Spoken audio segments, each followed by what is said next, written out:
hear me? Good. How are you?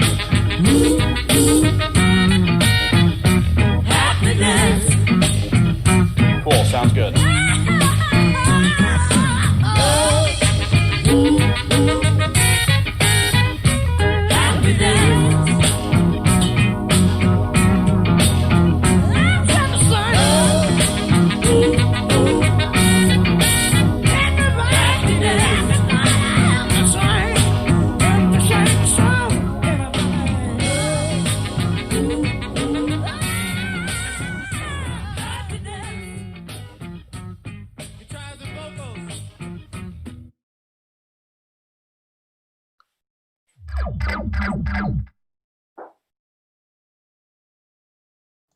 And we welcome you, everybody, back to this channel, Twitch Sports. My name is Seth Everett. That guy over there is James Flippin, one of my iHeart colleagues.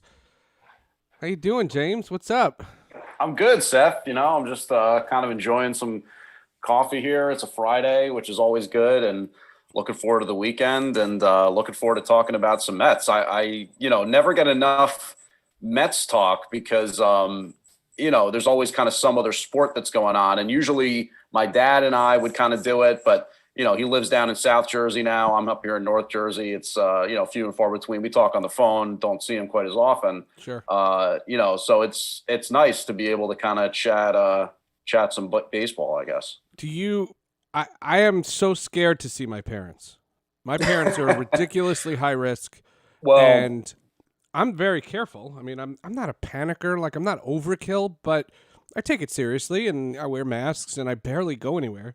But when my parents come over, they stay in the backyard, and I hate it. It makes me feel really weird, but it's for their own good. Yeah, I mean, look, I think everybody's got to do what they've got to do on that side of things, and you're absolutely right. I mean, the outdoor situation, from what we hear, is a lot better.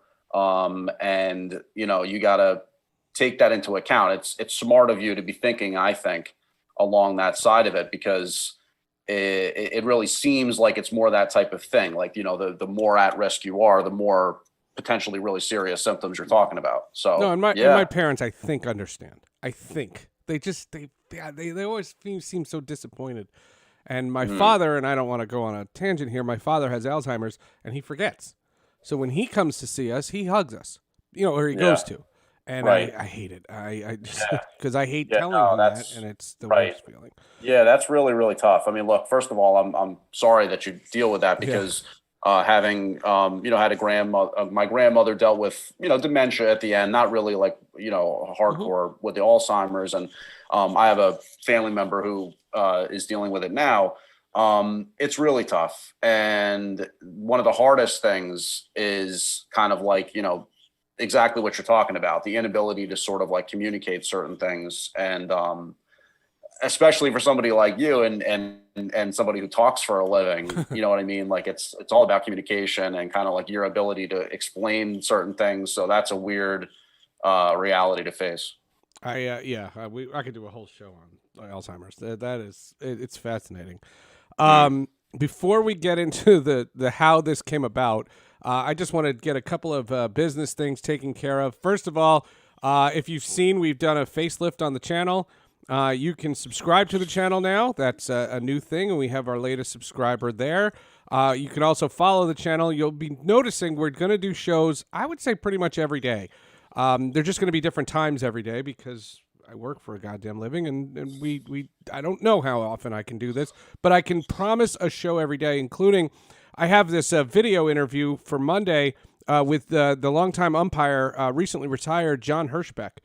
We did a 2-part podcast with John, and we did it on video, and we said, yeah, let's make the video. So we made the video, and we edited it out. There's this part where his wife comes in, and I left that in.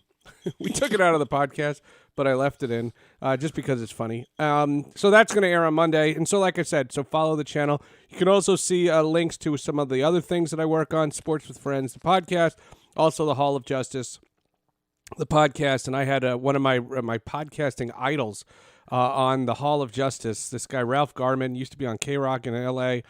For 20 years, and he's a voice actor, a regular actor. and he hosts, I think, the best podcast in existence. And it was such a thrill to have him on. I was like a little kid. It was I gushed. I listened back. I gushed over him, and it bothers me. Also, you can say hello in the chat room. James can't see it, but I can, and I'll read it on the air. Okay, so explain to me the genesis of how this came about. You tweeted something, and I saw it. You're a great follow on Twitter, by the way. What did you write, and why did it start, and how did we go down this rabbit hole? Okay, so basically, it has to do with social media and the fascinating world we live in now, where it's not about interacting with athletes. Like, when I was a kid, I remember very well being down the Jersey Shore, a game where Chris Jones, of all people, for the Mets, hit a ball off the foul pole down the right field line, and the Mets should have won the game, but it was called foul. And my brother wrote a passionate letter to the Mets locker room, which was never returned. But back then, that's sort of what it was, right? Like maybe you'd actually think of doing something like that, or waiting outside of the exit at the end of the game, trying to ask for an autograph or something like that. So, the interaction with athletes is kind of a fascinating aspect of Twitter and Instagram and all that kind of stuff. So I saw where a woman that I follow, a diehard Mets fan who was a diehard listener of Mets radio on WOR, and I assume listens to it on CBS. I would probably say that's how but I've known you before that, right? We worked because together there's also, there in 14. There's also the Sirius XM connections. And I met you, I think, for the first time, I want to say it was at CSB, because I think for some reason you were there. Maybe, there for something of that nature, that type of thing. And I don't even think I was actually attending like the symposium or seminar or whatever it was, but I was there because I had to work that day. I worked like the front desk as an extra job or something like that. And also I was close friends with Marlo, who that's right. Wow. very well have been the one who said, hey, you should meet Casey Stern, and like this guy, or not, I'm sorry, like the whole process with meeting Seth, and basically go through trying to get to know people in the industry and so on and so forth. And then, like you said, when you were doing the pre and post in 14, I was working the board and all that kind of stuff. So Seth and I have done stuff in broadcasting, but the thing with the social media job in the worst way. I hated it. Oh God. Well, it didn't really work well for me either, because being so close to the Mets was not really a healthy thing for me. The fanhood is so rabid that watching every single game and never being able to turn it off. You know what I mean? Like I found that when they were blowing the game in the ninth inning, me sitting there imagining myself playing these highlights in the ninth, I was starting to dread it. So it was a weird reality for me too. But what was it? Just you traveled with the team. What I didn't like was there were two dynamics to the whole thing. I don't want to get too inside here, but there were two dynamics. Number one, this was never a job I went for. I had a contract with Fox Sports Radio, which is owned by iHeart. And when iHeart got the Mets, a guy who doesn't even work there anymore, Bruce Gilbert, reached out to me, and he said, will you meet with these guys about the Mets? And I had run-ins with the Mets back from my days at SNY. We had a whole thing over the Mitchell Report, and, and my best friend, who tragically killed in 2015, Darrell Hamilton, he told me these horror stories about the Mets, and I despise the organization just from those conversations. And but Bruce Gilbert had always been good to me, and he let me keep my Fox Baseball Insider role if I would meet with them. And I met with them, and I didn't think there was a chance. Like, the Wilpons would hear my name and say, what, are you out of your freaking mind? Like, there's no way. And I got this random phone call one day, and they said they offered me the gig. And it started immediately. Like, we wrote into the contract that I was going to finish. I was teaching at St. John's, and I was going to finish a certain week. And I guess Howie Rose needed time off, or Josh Lewin needed time off, and they asked me to go down to Florida, and I told them no. I said, because I'm not a person who doesn't honor my commitments, and they immediately ripped me. I was ripped like instantly. And I didn't like that. And then I had little kids at the time. I mean, I still have them. They haven't been taken away. They're just older. Now, one of them's turning 9 tomorrow. So I can officially say I have a 12-year-old and a 9-year-old. But, 7 years ago, they were little. And I hated being away from them.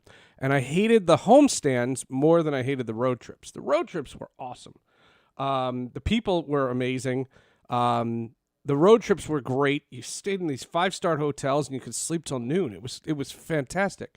But in the home stands, you had to take the kids to school because they wanted daddy to be there. And then you had this hour-and-a-half drive to freaking Queens every day. And it would go on forever and ever and ever and ever and ever. And that's and that was a crazy thing. Hey, the Miller and Moulton guys just rated this channel and they brought all their viewers. So hello everyone, all you guys. We're telling some scary stories. It's like the week after Halloween, scary stories. And I didn't like it. And the other thing that I learned over the years is that when the Mets were on WFAN, the Wilpons would complain about everything that was on the broadcast. But, hey Juan, but Mark Chernoff would literally just say, shut the hell up. You do you and we'll do us. Like, you're on the fan. Like, just shut the hell up. But WOR wasn't like that. It was, yes, sir. How can we help, sir? How can we help? So every little nitpicky thing I got called on. And that was crazy. And then there was one incident where the Wilpons, and I don't want to make this about this because the funny story is about the players. And I got along great with most of the players. I tell the story all the time. Jacob deGrom babysat my kid. That was hysterical. Travis d'Arnaud was my boy. David Wright's a longtime friend. I mean, it was a great bunch. And the players were never my issue. The owner got into a harassment deal. He was sued for harassment because he fired a woman for getting pregnant out of wedlock. And in my contract, I had a deal where I still had to go on Fox Sports Radio 4 times a week. And one of the times was during the evening. So like it would be like the 4th inning, and I would excuse myself, go into another booth, and I would talk to JT the Brick. And I had asked, doesn't matter who, but I had asked somebody, an official in the organization, I said, what's the company line on this? Like, what are we saying? Because I'm going to get asked this. I guarantee it. I'll get asked this. And they're like, under no terms, you are not to discuss this. I was like, well, that's not how my deal works. Like, I'm not going to go no comment. Can you give me something? Okay. Well, he had moles. Wilpon had moles that would like listen to everything we goddamn did. And JT asked me about it. I gave a pretty standard answer. Like, you get, it's unfortunate, but you have to let the chips fall where they may. I gave cliches and I skirted the issue. I never ripped the owner. I'm not like that. I come from MLB. I wouldn't do that. And the next day I got called into the office. Like I was in the principal's office.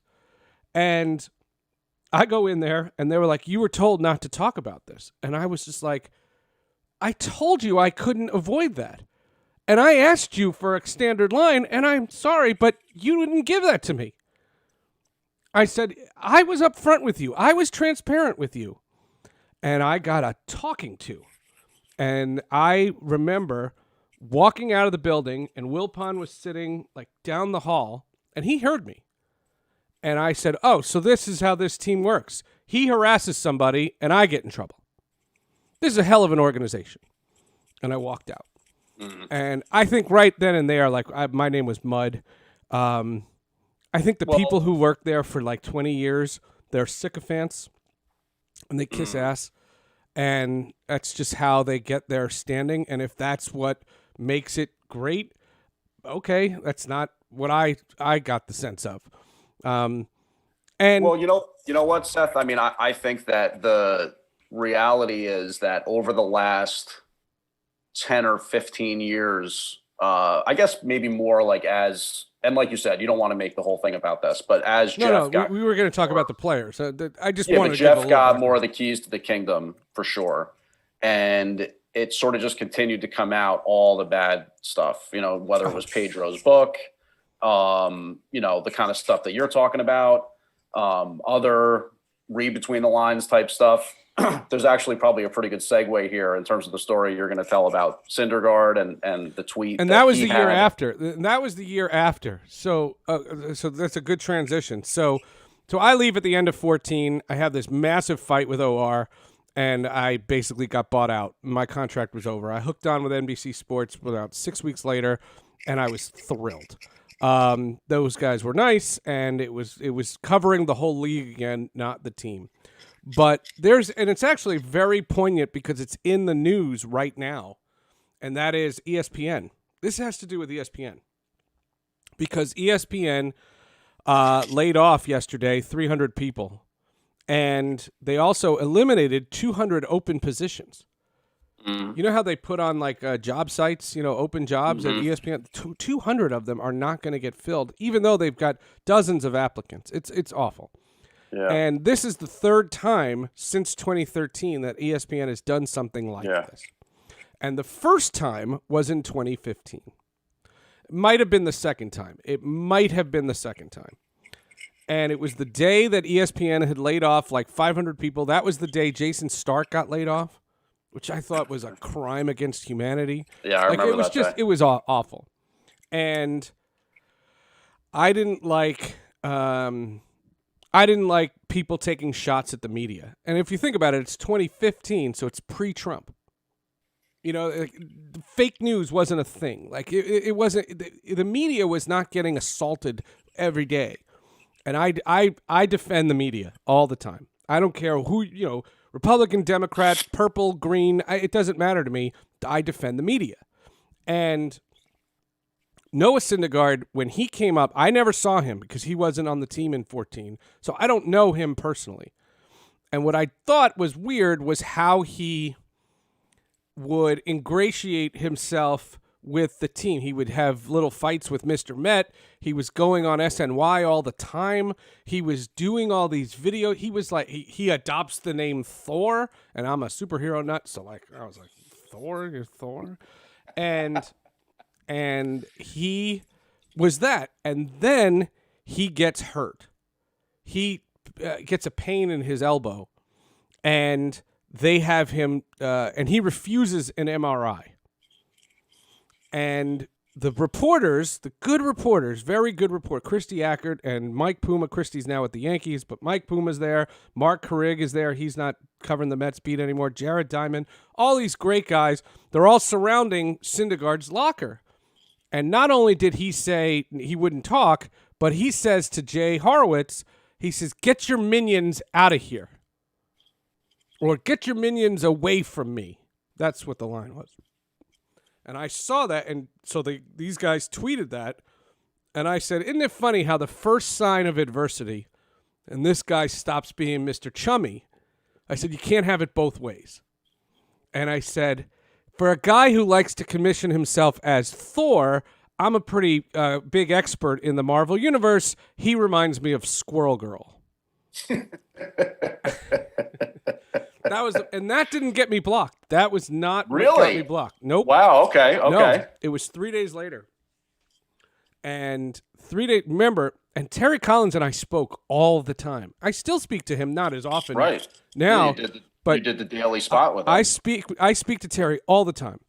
At this point, I was talking to him all the time, and I believe this was before Daryl was killed. Daryl was killed in June. I don't remember the month that this happened. But this was in 2015, and he refuses the MRI and then demands that he's pitching a Sunday. I think they were in St. Louis. I want to say it was in St. Louis or Atlanta. And he comes out. He's starting the goddamn game, and he comes out and he starts and he's throwing 110 miles an hour, and then he blows out his arm. And that's just because he's defiant. If he had gotten the MRI, they would have detected something correct. He would have been treated bad. He's his own worst enemy. And now the news is now he's out of the game after the first inning. And all I tweeted was, ain't karma a bitch? And I consider that a badge of honor. And he blocked me then. Wow. F him. Screw him. Well, yeah. I mean, look, it's interesting to me the way you point out the sort of like thin-skinned nature of some of these guys, and it's kind of fascinating to me, like people who are that competitive and that willing to put it on the line to win. I guess it kind of makes sense that their ego is that sensitive, or that they're sort of that willing to sort of like let it get to that level with somebody. But I find it really amusing the extent to which the phrase, and I think you see the phraseology more often in football, but the attitude is sort of the same and the hypocrisy is sort of the same, where like, oh, it's a business. It's a business. Oh, please. And of course it's a business, and make business Right. decisions. Right, But right. you can't be Mr. Chummy and then the first sign of anything and then be that defiant and not expect to get criticized for it. Yeah. And if he Yeah, 'cause doesn't I make think- the shot, like I said, maybe I was sensitive. The only thing I'll acknowledge is maybe I was sensitive because of what had just happened with ESPN. You don't call reporters your minions. Yeah. You don't demean people. They're doing a job. And that's what I took issue with him. And I thought he was phony in that when he's going good, he's Mr. Social media and Mr. going on SNY and doing all these things. And I don't know this guy from Adam. And that wasn't it. But when he defied everybody, and I knew Terry Collins wanted him to go get an MRI, and he didn't. And when that happened, I just said, this guy is an ass. Yeah. And when he got hurt on that Sunday afternoon, I remember where I was. I totally remember where I was. And all I tweeted was, ain't karma a bitch? Which you probably just couldn't resist because I mean, given the I circumstances. could, and I don't take it back. I never took it Yeah. back. But I mean, look, that's the thing. Like, if you're going to look to advance your brand and advance yourself through the media like that, which I mean, clearly to your point earlier and what you were alluding to, he wants to do that. He wants to be a character and he wants to be a figure, which is advanced through that. I mean, I'm the first person to sort of like roll my eyes when I see the beat reporters say like so-and-so won't give me a quote today or whatever, like that type of stuff. I don't care about. But if you're going to be the super gregarious type and then try to close the faucet when it's not convenient for you, I agree. Because that's just on like a human level, something you shouldn't do. And same goes for being respectful of somebody who's doing something tied into the business that is a employment position. And it's funny to me because, like we've said, you know, social media has become such a thing. Like in the NBA, the players don't need the reporters anymore. They get a message across, they go on Instagram, they tell it themselves. Mm-hmm. And I think that in this COVID world, and this was an ugly scene, and you tell me if you disagree with this, because we haven't gotten to Strowman yet, and that's a weird one. Because you went to Syndergaard, like I thought that you were going to bring up Strowman first. Well, I brought up the Syndergaard thing because I found it, interesting the way it connected to the whole thing. And I could interject and just mention quickly the Strowman thing because it's really not. I don't even know specifically what I did because I think you didn't do anything, and it's very weird. And he has like a blockchain block or something. I think he used like terms or people that maybe this, that, the other thing. Now, look, there's things that I said on Twitter that I could see him taking exception with. I felt like he basically just did what he had to do this year to make sure that he hit free agency. It's a weird situation in a weird year where you're not going to really be able to put your best foot forward, especially as a starting pitcher where, you know, he's not a dominant, you know, open the can for 6 innings and strike 15 people out guy. He's a great defender. He's a ground ball guy. You know, he's an innings guy. So a short season affected by a pandemic is not his time to shine. I felt like he did what he needed to do to hit that free agency, and then boom, he's going to go hit the market, which is fine. And I think recently Robert Bender was talking about, you know, like, oh, why did they offer the qualifying offer? And I was like, well, you know, he'll reject it. And they'll get a draft pick out of it when he signs somewhere for 3 or 4 years. So that's the extent to which I've really had like Twitter interaction mentioning him recently. Right. And I just saw where somebody mentioned that they were blocked by him. And I said, I wonder if I am. And I went and I saw that I was. And that's kind of the extent of the Strowman story. Yeah, Yeah. I mean, like you said, and you're gonna say something that's kind of ugly. I don't know if you were. No. The I have only a thing feeling I about know where you're Strowman gonna that I go, but I'm don't not sure. understand is before all of this. So we're talking when he first burst onto the scene. There was a show I had him on, and I remember that, and I thought, and I had said something very complimentary, and I had said to, I want to say it's Jim Duquette, but this part of my memory is foggy because it wasn't significant enough to remember, and all I remember saying is, this guy is totally headed to broadcasting when his career is over. And I had said, because I think I had started a podcast, I think I had started Sports with Friends, and he was a guy I wanted to get on. This is before he came to the Mets. And that's the only things I've ever said about him are nice. And I've had no issue with him whatsoever. I heard he's from Long Island, so I thought that was cool. When he got acquired by the Mets, and you have to understand, my hatred of the Mets is the Wilpons. I can't stand that team. And Darryl Hamilton was from New Orleans, and it's one of the first things I met on with him is when I met Darryl in 2003, he said to me, he goes, just so you know, I'm from Baton Rouge, and we believe in hexes. Now, he had a nasty fight with Bobby Valentine and Steve Phillips, and I'm happy to tell that story because he was absolutely treated unfairly, and that was the axe that he had to grind when he got released in 2001, and essentially it ended his career. Now, that's not to say his career shouldn't have ended, but he got treated really bad. Bobby Valentine set him up, and it was funny because I got offered Bobby Valentine for my podcast, and that's how I got John Hirschbeck, because I declined Bobby Valentine.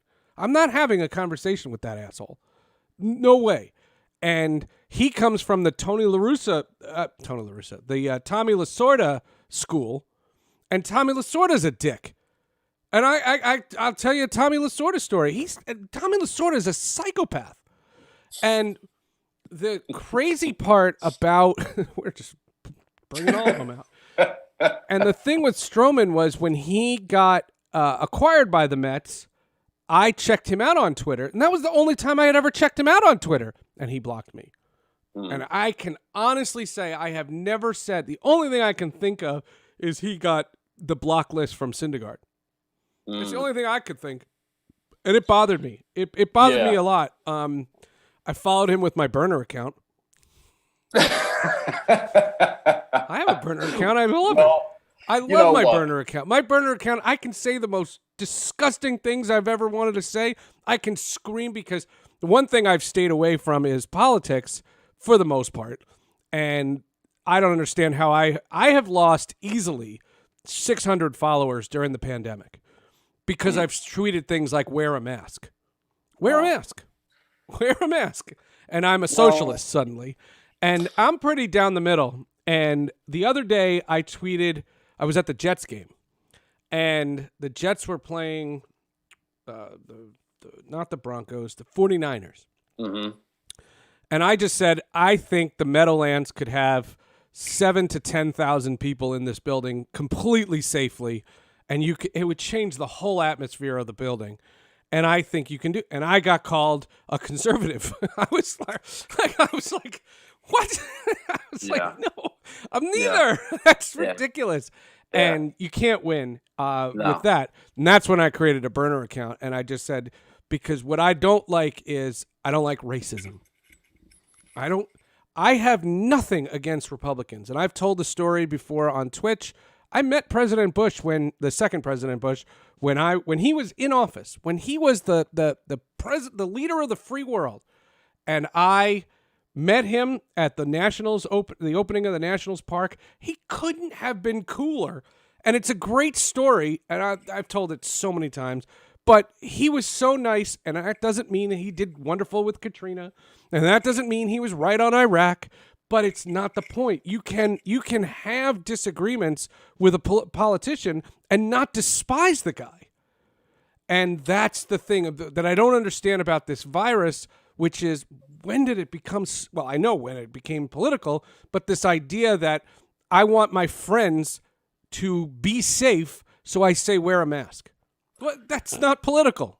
Yeah, it's hard to put your finger on. I mean, I think it's partly, and I hate to keep falling back on the saying social media thing, but it's just fascinating how much like the internet has changed life. You know what I mean? Even if you do something like this, um, it's just everything's changed, and the extent to which people feel comfortable really wearing their heart on their sleeve, I think comes from a place of, because as you know, I tend to get more into the political side on. Well, you're on also a social news media. reporter now.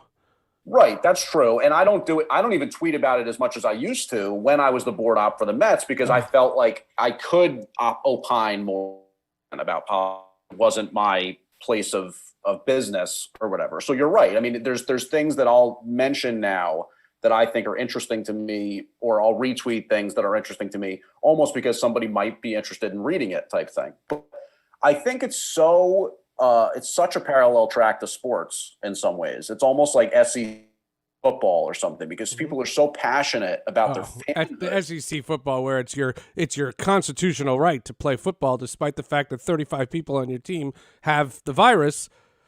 right. And you're having parties because you all want to get it, and I hate that. And I criticize everybody. Jim Boeheim, who is an icon, and I'm a Syracuse supporter, he said that nobody young gets it, and I was like, oh, because you think about that pitcher Eduardo Rodriguez on the Red Sox, whose careers might be over. He has the heart thing.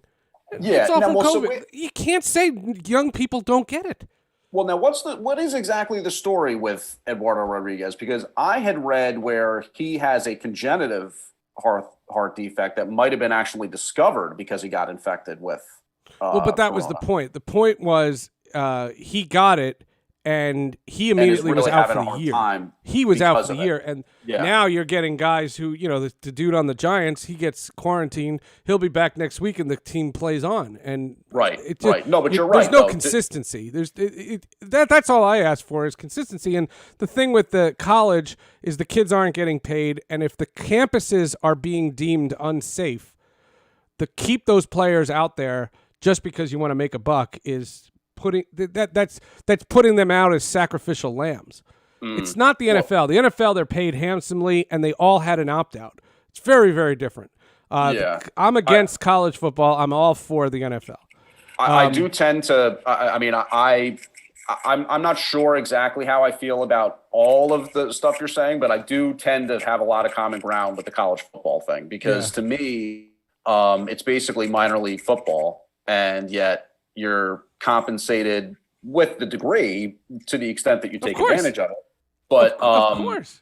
But I mean, that's not commensurate with the value you're providing to the content platform. I mean, it's college football on CBS or whatever. So I tend to have a lot of agreement with you on that. I don't know what the future for that'll be 10, 15 years from now, because it almost feels kind of like the cat's out of the bag with that one, and it's gonna get there eventually, but I don't know. So Andrew had a comment, because the Miller and Moulton guys, they do a radio show in Fort Myers, and a lot of their viewers come over here on Twitch because I go on their show all the time. And he says, since you're not on Miller and Moulton, I'll have to be the voice of their listeners. Come on, Seth. COVID infection builds character, you sissy.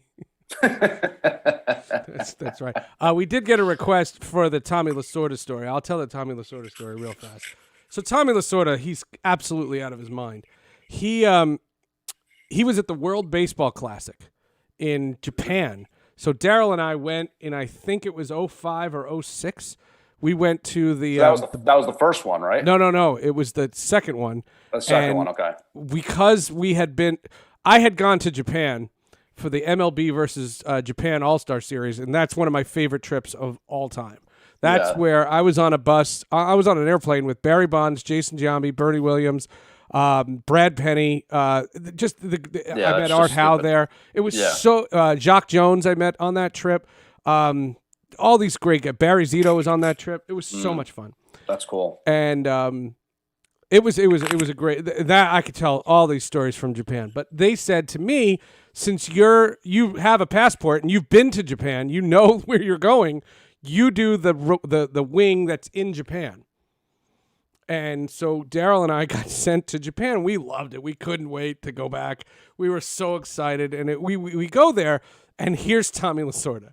And he comes into our booth, and we're calling the game, and Daryl and I are calling. And I had made the argument, and I stand by this, is that if you're going to have that tournament in March, and I'm a general manager, I don't want any of my pitchers pitching for the thing. Yeah, it's a nightmare having your pitchers there. No way. Like, no chance.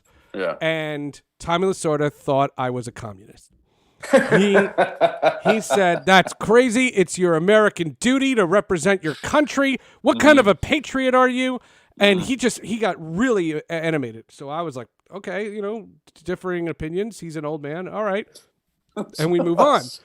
That fall, the winter meetings happens and I want to say it was in Orlando.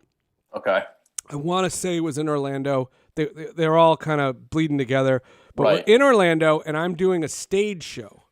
So there's a stage, and there's an audience of fans, and I'm interviewing a bunch of people, and something to do with the Hall of Fame. And Ken Griffey Jr. was there, and he and I know each other very well from our days with the Mariners.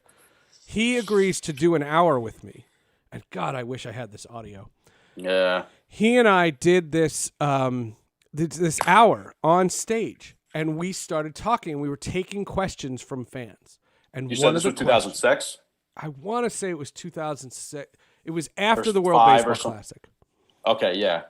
And we're in the winter meetings, and Ken Griffey is on a stage, and there's hundreds of people. And someone brought up the World Baseball Classic because they were having another one. And I echoed my sentiment. And I said, if you're gonna, I think it should be in, if you should have it like the Hockey World Championships, have it in October, and you'd never do this from a television standpoint, but have it in October and have all the teams that don't make the playoffs, they can fortify the rosters. So you'd have an all-star roster, but you'd have it from 20 teams, not 30 teams. Right, which is not that big a deal. And play all the games in the daytime, and then play all the playoff games at night. That was my proposal for this World Baseball Classic. Then I'd let everybody do it because if a pitcher got hurt, he still has the off season. Right, and they've also been kind of conditioned to pitch the entire season. That's why you can't have it in November because you don't want to shut these guys down and start it up. Randy Wolf used to tell me that all the time. That was the hardest thing about the MLB versus Japan series because it was in November, and he said, I haven't pitched since September, and that's brutal, Yeah. Hold on 1 second. You got it.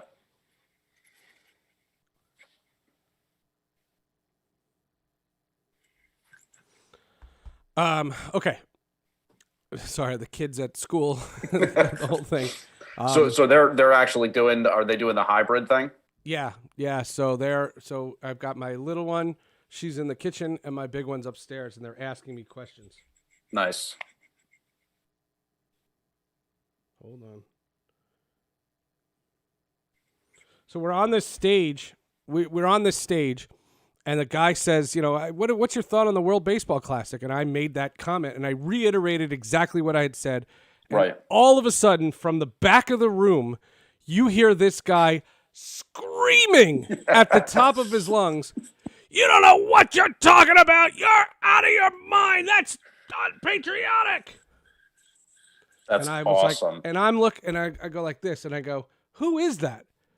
And Ken Griffey Jr. is like, "That's Tommy Lasorda." And I go, "Oh my God, that crazy's after me." That is amazing. He's crazy. That's a great story. He's out of his mind.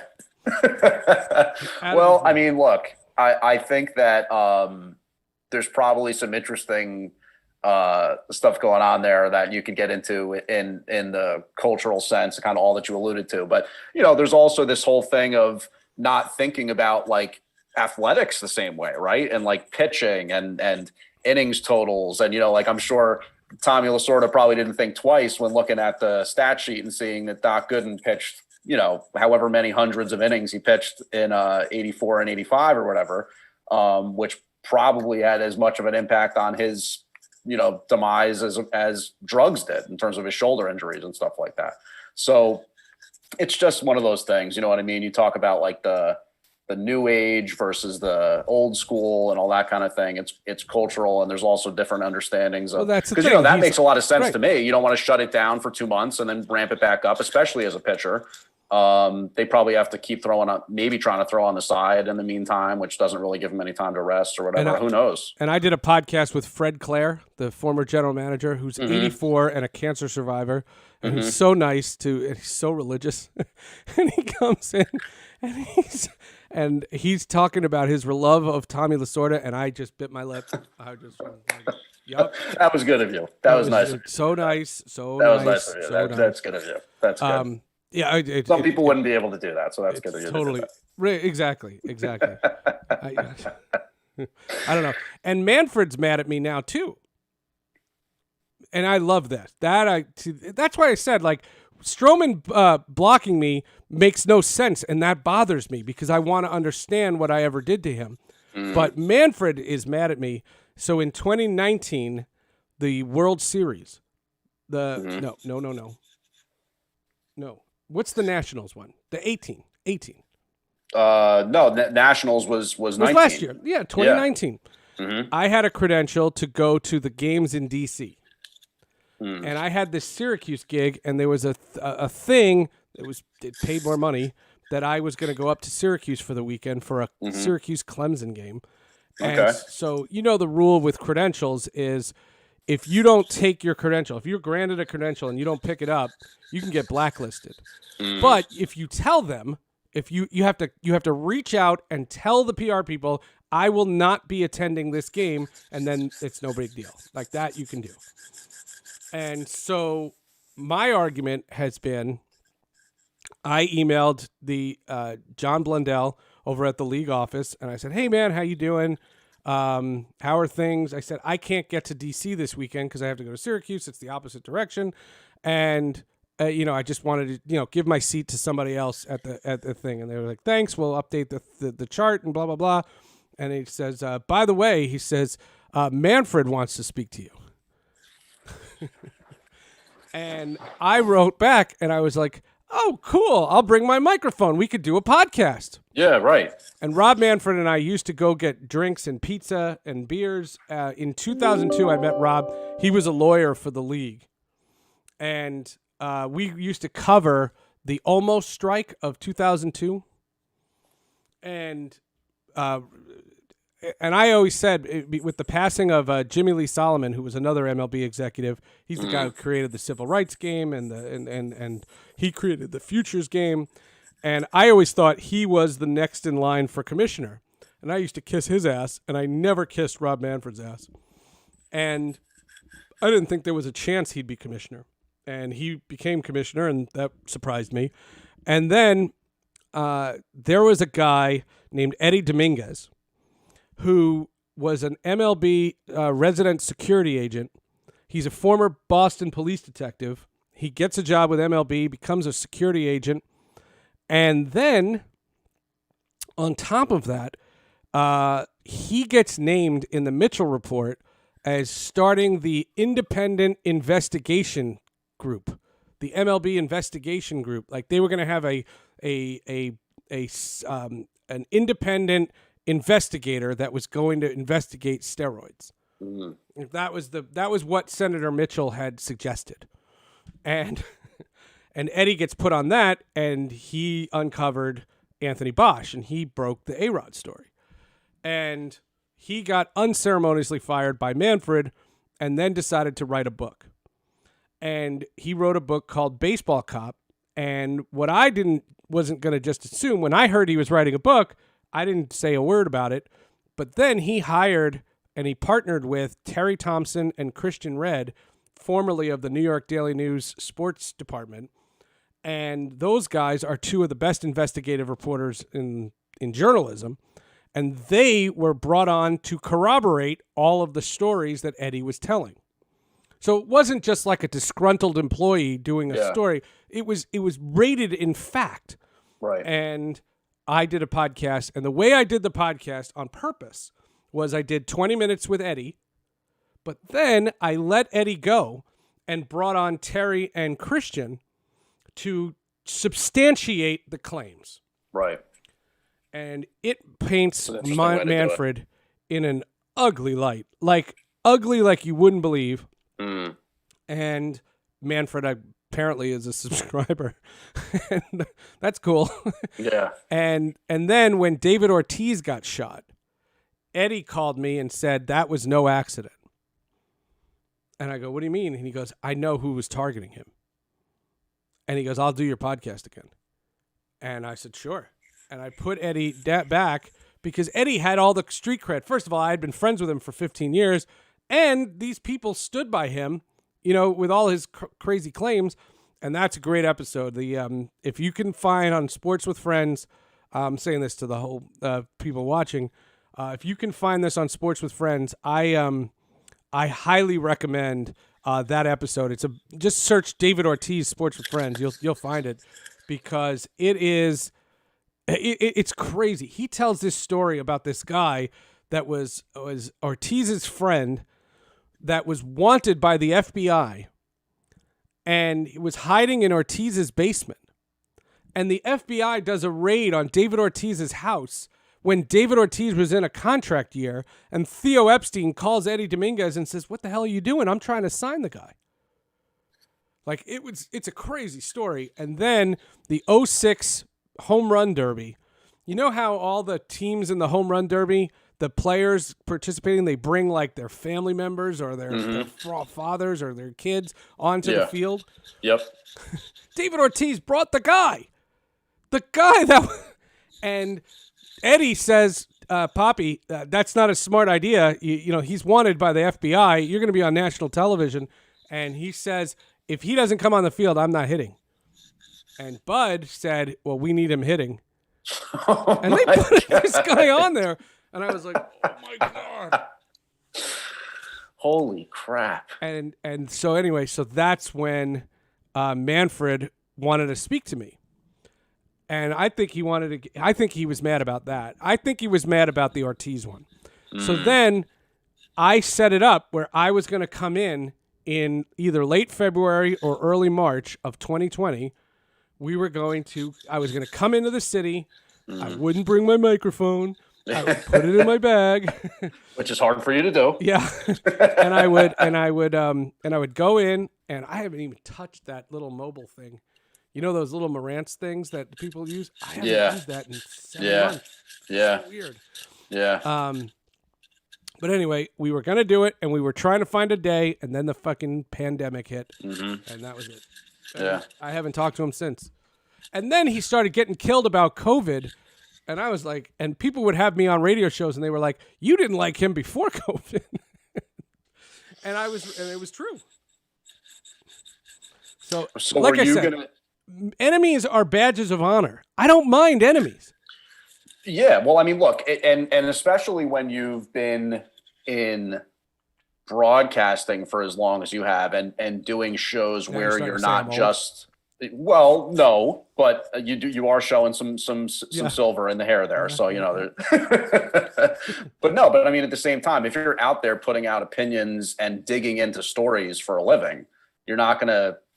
There's going to be people who take exception to that. I mean, I think it's potentially a good thing, at least, that Manfred, in your mind, wasn't reacting to the one about the steroids that kind of made him look bad. Because, again, that's sort of like your job to look into stuff like that.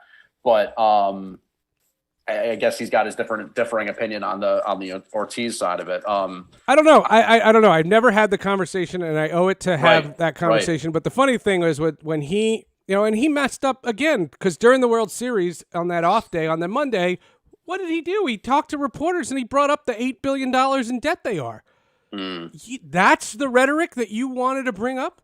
That's what you asked? How about just say something like, you know, COVID has hit us all very hard and we're gonna respond. And I'll say this, I don't think there's a guarantee that 2021 starts on time. Because you've seen what's going on with this goddamn virus. And if some of the teams can't have fans and others can, I think you're going to be in trouble. From a revenue standpoint, you mean? And I don't think they're going to I don't think they're going to do it I don't think they're going to do empty stadiums. If 50% of your stadiums are empty, I don't think they can sustain it. because they're Yeah. losing too much money. And Yeah, I think you're right. I mean, I don't know. I mean, you would probably know more about it than I would because I haven't necessarily looked at it that closely. But I mean, as big as the TV money is, they still need the gate, right? I mean, it's not like this is totally a TV well, situation. it's the They don't parking play on and a the soundstage. concessions Right. and the merchandise. You know, people. Yes, you can buy stuff online, but you know, people buy jerseys at stadiums. Yeah. You make those impulse buys at stadiums. You know, Right. Mm-hmm. And it's true. It's a weird one. It's a very awkward statement. You know, at least from that standpoint, because Right. I don't know what the right thing. I mean, I know what the right thing to do is. The thing that I had a problem with was I was against this season happening because they, first of all, 10 teams didn't want to do it. You know, the teams that don't have good television contracts didn't want to do it. And they were getting forced into it because teams like the Yankees, the Mets, and the Red Sox have good television contracts. So that was the first thing. And the second thing was Torrey Hunter and Jock Jones came on Twitch, and we did a podcast, and we did a thing on Twitch. And I said to Torrey Hunter, I said, do you think the players will respect the quarantine rules? And he said, quarantine rules? He said, half the clubhouse is going to be on Tinder during the national anthem. And I was just like, okay. And then I said, this is a bad plan. And what I thought they should do, and it was funny because the NHL did it during the shutdown. The NHL, with Don Fear, by the way, they extended their collective bargaining agreement for years. And what I would have said was, gas the season, blame it on COVID. Now, people would have been mad, but not as mad as they're going to be when they when you know, not as mad as they're going to be when they stop next year. Yeah. Next year is going to be worse. Yeah. But I mean, correct me if I'm wrong. Much like a lot of the stuff that I think is going to happen over the next, year or 2 years, like the office market in New York City, for example, a lot of this stuff is kind of like happening because it was going to happen. It's not really because of the virus, right? Like all this collective bargaining stuff was going to come to a head. I mean, they didn't have much chance of avoiding an ugly situation here, right? I mean, it kind of maybe gives like cover or leverage on either side to sort of like allude to the stuff that's going on with the pandemic. And there's obviously a factor there, but all this CBA stuff was going to get ugly with baseball, right? Well, my argument, I just think that they want two different things. I mean, baseball is reinventing itself. They're demeaning the value of the starting pitcher. They've changed the bullpen. Now the bullpen, it's homogenized. They don't have roles. Everybody throws 100 miles an hour. The defense is not treated very highly anymore. And I think baseball is its own worst enemy. You know, I have that fight going on with the MLB Twitter account because I know the guy Arturo that does it. And the MLB Twitter account, 9 out of 10 highlights that they'll put on the screen are all home runs. And I'll troll them and I'll go, did somebody make a diving catch? Somebody did something other than a home run. Yeah. And I think the problem is that's not a salary cap or no salary cap. Like they're fundamentally opposed to each other. And I don't know. I don't know how it's gonna go. I see it getting very, very ugly. And I think if you talk about vitriol, like, we're all fractured about COVID, right? And some people say you play, and Trump wanted to, be on the field July 4th and, get on the field. You owe it to America to be on the field. And other people said, no, it's not safe and all that stuff. The thing that I couldn't buy was the owners and the Cardinals owner and the Cubs owner that were full of crap that were saying, oh, we're bleeding money. And I was just like, no. Can we open the books?